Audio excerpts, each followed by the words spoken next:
Hi, my name is Tiana Karamayas and I'm a Cavoodle puppy coach and breeder for Oodle Way and River City Puppies.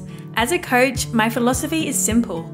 A Cavoodle should always complement your lifestyle, not complicate it. And this is the foundation to everything I teach. For almost the past decade, I have been working in the breeding, training, grooming, and veterinary sectors of the small animal industry. I've also been raising Cavoodles for the past 16 years, so I have definitely learned a thing or two about the breed along the way. Now this podcast is all about Cavoodles. Raising Cavoodles, training Cavoodles, grooming Cavoodles, breeding Cavoodles, and how to shape the behaviour of a Cavoodle puppy. So if you're a Cavoodle parent or you are looking at adding a Cavoodle to your family soon, then this podcast is for you. New episodes will be released each Tuesday morning and you can follow me across all social media under the name @OodleWay for more tips and advice on Cavoodles. Thanks for tuning in. Hello, welcome back to episode 18 of the Cavoodle Coach Podcast Rebooted. My name is Tiana Karamayas and I'm your host. Today I want to talk about puppy school and I want to talk about whether puppy school is necessary for your new Cavoodle puppy. Interesting, isn't it? When most people get a puppy, they automatically look for a puppy school to go to because obviously a puppy needs training, which, that's just the way it's been for a very long time. But times are changing and we've got a new breed, Cavoodles. They're still fairly new. They've only been around probably for the past sort of 15 to 20 years, gaining more popularity in the past sort of 10 years. And they're a fairly new breed. And the understanding on the breed and the behaviors that are common to the breed, it's still kind of unfolding. And with that comes new education and, in my opinion, some new ideas on what training should actually look like with a Cavoodle puppy. Now, what I want to start off with the positives of puppy school and when puppy school can be helpful. And then I want to get into the reasons why I don't necessarily think it's necessary for a Cavoodle puppy. So let's start off with the positives. So I used to work as a puppy school trainer, so I am speaking with some experience. This was quite a few years ago now.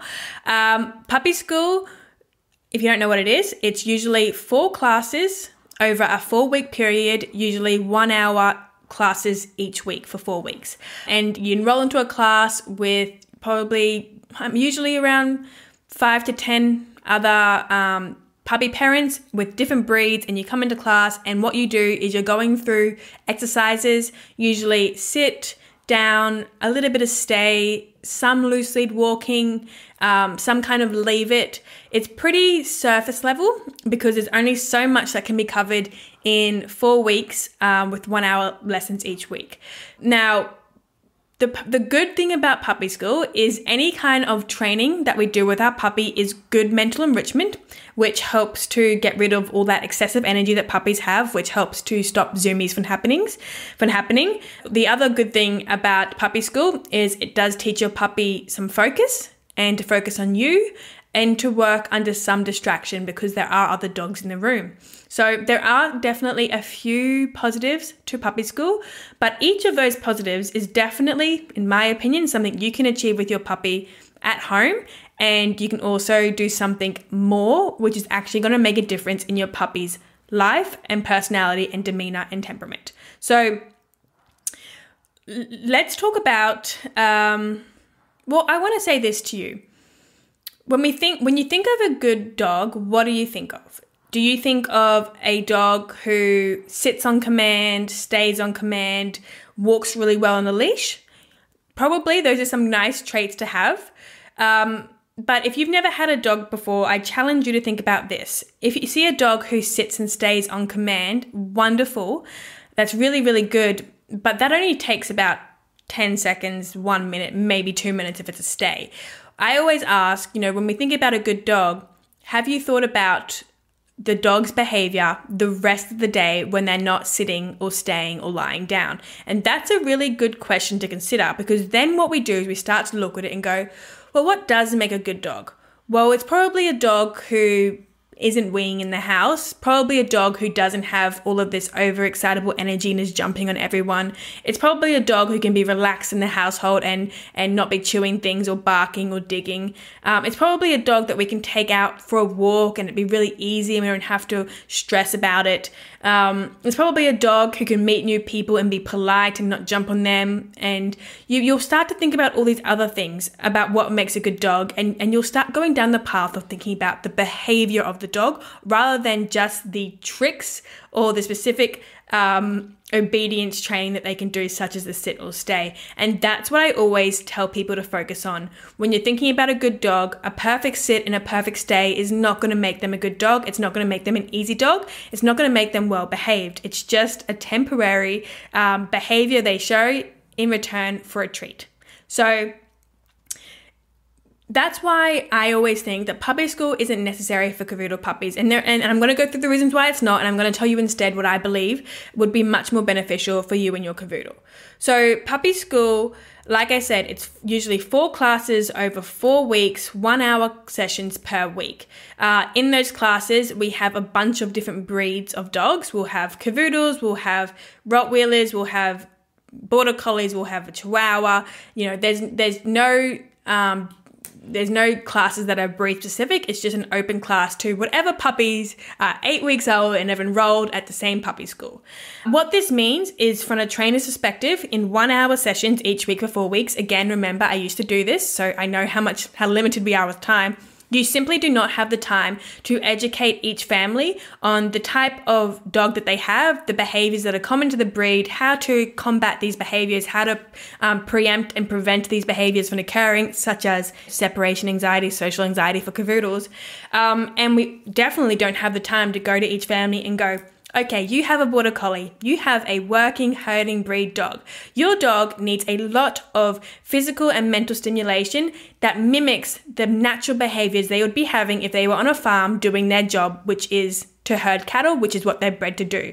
We don't have time as a puppy school trainer to go around to each person to educate them on each puppy. So we're already missing out in puppy school on that lack of education on the breed that you have, the behaviors that are common to the breed, and how to address them early on so that the puppy doesn't experience them. Now remember, as soon as a puppy experiences boredom, frustration, anxiety, any of these emotions, they're going to have a surge of adrenaline from these emotions, and the only way a puppy can make sense of those emotions and try and get rid of those emotions is by digging, barking, weeing, chewing, crying, doing all the things we never want to see, all of these naughty puppy behaviors. And that's why you see a lot of Border Collies who would dig in the backyard, who would bark or nip at your ankles, and it's because they're not actually doing the things that they were bred to do, and they're not getting the right mental enrichment or the physical enrichment to keep these emotions at bay, so they don't have this frustration and this boredom in them.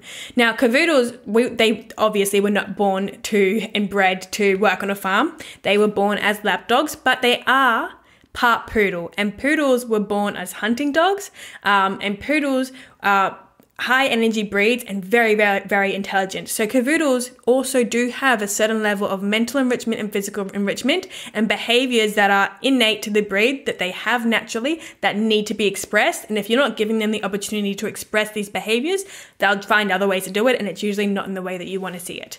So that's the first reason why I don't love puppy school. It's just not giving you the education you need on the breed that you have chosen. And when a family is uneducated and not prepared, you're going to struggle a lot more with a naughty puppy stage instead of a really easy puppy stage. I also say is another big reason why puppy school isn't the first thing I would, in fact, if I'm getting a puppy, I would never do puppy school. The reason is it's 4 hours of help across 4 weeks. There are so many more hours in the day outside of 4 hours and 4 weeks, and you don't get any help outside of that. Because again, that trainer that you went to for, the 6 p.m. till 7 p.m. session on a Tuesday, well, they also saw probably 20 other dogs that day, and they'll see 30 dogs the next day. And they can't be in contact with every single family helping them when they're having a problem at home. So it doesn't have that external help outside of the classes. And again, the puppy school, because it's only 1 hour long, they're focusing on teaching you how to teach your dog to sit, to stay, to lie down, to leave it, to walk on a lead.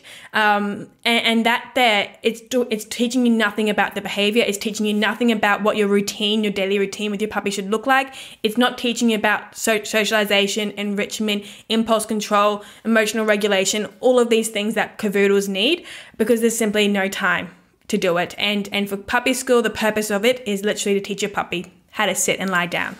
But again, that sort of training is beneficial for that mental enrichment with your puppy and to teach them some focus, but you can definitely also do this from the comfort of your own home.